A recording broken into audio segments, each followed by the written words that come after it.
Hey guys, and welcome to The Real Road. Sorry I have been a little bit missing in action of late. I have not been around. The reason for this is because I got coronavirus. Yes, I also had my birthday before that, so I had a good birthday. Got to spend that with family and friends, which was really, really lovely to celebrate. And yeah, then a couple of weeks later, I got coronavirus. Now, I went into self-isolation a bit before that because I live with someone who's a key worker. So I kind of wanted to avoid infecting them or passing anything on that I might have picked up on the street or at the supermarket. I'd pretty much been staying at home for nearly 2 weeks by that point, and then I got the virus. We actually think he gave it to me in the end, which is kind of ironic. I'm okay now though, so nobody panic. It was not fun. Guys, this thing is not fun. Coronavirus is horrible. Really, really horrible. I only had a mild case, and that was horrible. So anyone who gets worse than a mild case, I really do send you like my sympathies and my best wishes for like recovery and health. It's not okay. It's a nasty thing. I've had a pretty much textbook case. I had a lot of people online asking me if I was tested. No, I was not tested because you have to go to hospital to be tested, and I was not bad enough to need to go into hospital. I do urge other people as well, if you don't have a really severe case and if you're not having problems breathing and stuff, to not go to hospital, because there are so many people out there who are going to be suffering with this more than people like myself did, who desperately need the hospital's attention and treatment and things like ventilators. And also, if you go in with symptoms, then you risk infecting anybody else in there who doesn't have symptoms. So please don't go to hospital unless you really need to. I call 111 as I had a few symptoms at the start, but they weren't really obvious. So I basically rang them for advice about whether or not I should go into quarantine. And they said that I should. I phoned them one more time later on, which was when I was having breathing difficulties, breathlessness, chest pain, and like horrendous coughing fits. But luckily I wasn't bad enough to need to go into hospital. But they did a little test with me over the phone to kind of check my oxygen levels and if my breathing was okay. So they were really good, really kind and really sweet, but be patient with them, guys.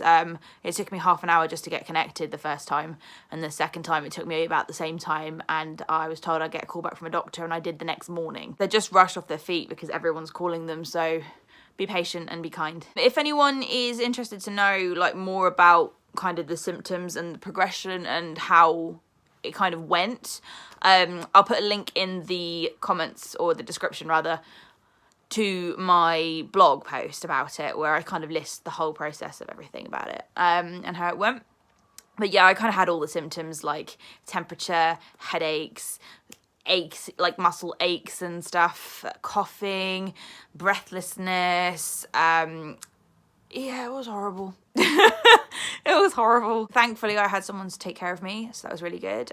Shout out to my neighbours, who are amazing. I don't think they were watching this because we actually don't know each other, but I put a little sign on my door asking for paracetamol because the supermarket had previously been sold out due to panic buying. Thanks, guys. So I didn't have any at all. And obviously, as they advise you not to take things like ibuprofen, I didn't have any painkillers. My wonderful neighbours saw the sign on our door, and that evening popped like 2 packets of paracetamol through the letterbox. So I love them, having never actually met them in person.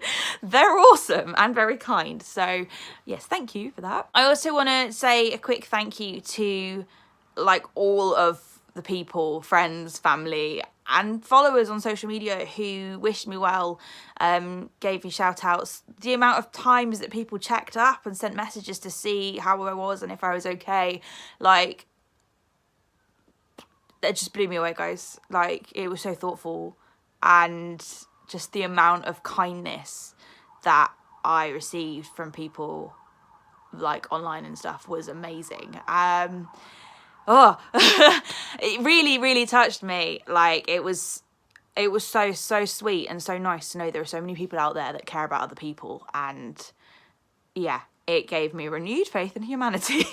Especially considering there are still people out there having picnics when they should be self-isolating. No. But yeah, the amount of people out there who are wonderful and really kind about it, yeah, it just blew me away, guys. So thank you thank you so, so much. I read every single message. I replied to like every single message I got on Twitter that wished me well as well.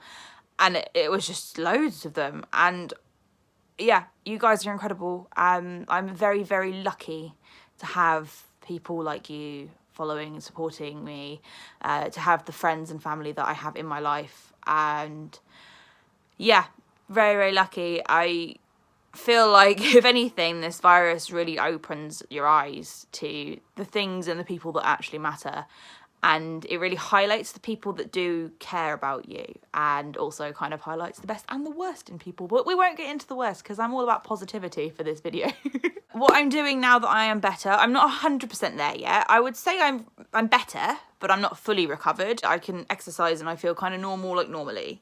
Normally? I feel normal when I'm doing normal everyday things. The minion is judging me for my crappy vocabulary right now. Keep going. It's terrible.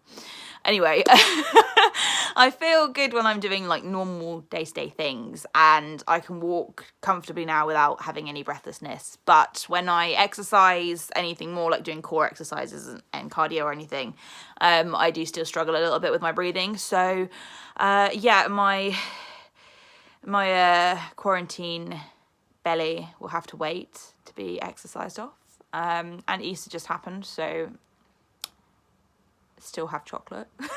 I will eat the chocolate. I'm not gonna not eat the chocolate, come on guys. But when I've finished eating the chocolate, I won't be buying any more chocolate. And I'm gonna gradually increase like the workout's difficulties, sort of along with how my breathing is coping. So I'm getting better day by day, but I think it will probably be about another month before I'm fully recovered. But yes, I really do hope that as many people as possible can avoid this virus and also recover from it.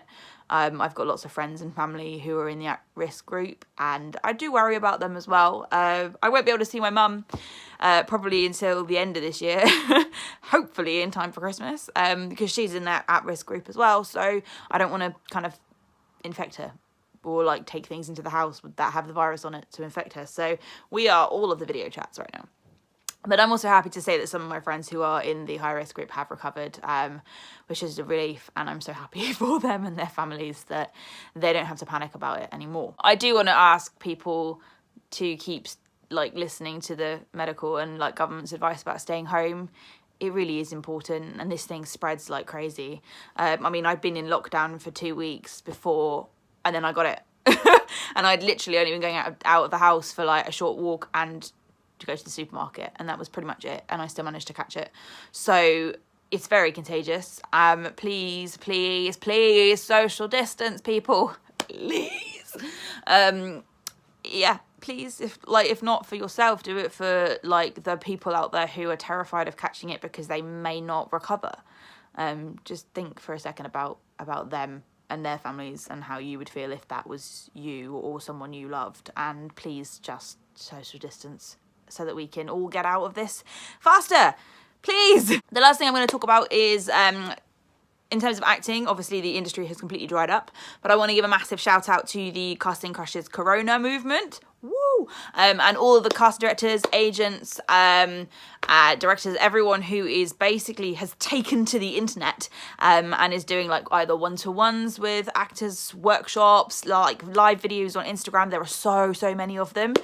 If you're an actor and you're watching this, please do follow us, my project Minute Monologue on Instagram. Again, it's in the description, at Minute Monologue on Instagram. We are basically sharing everything we can find that's out there for actors right now. So like live videos, auditions, casting calls, workshops, one-to-ones, opportunities. We're sharing them all via our stories. So if you do follow us and you find one, please do tag us in it, because I'm only one person and I can't find them all by myself. If you're a casting director, agent, or anyone, producer, writer, also please do follow. Go and check out the actors' monologues that they're posting up. They can post 2 a month, and there's a new theme every month. And yes, it's growing, it's getting exciting. We've got some interesting people watching that feed already. So guys, get involved. The more people get involved, the better the chances there are that people will get cast and get representation from that project. And on that note, I am now going out for my daily walk because I need air and I have no outside space. So I love you. Bye.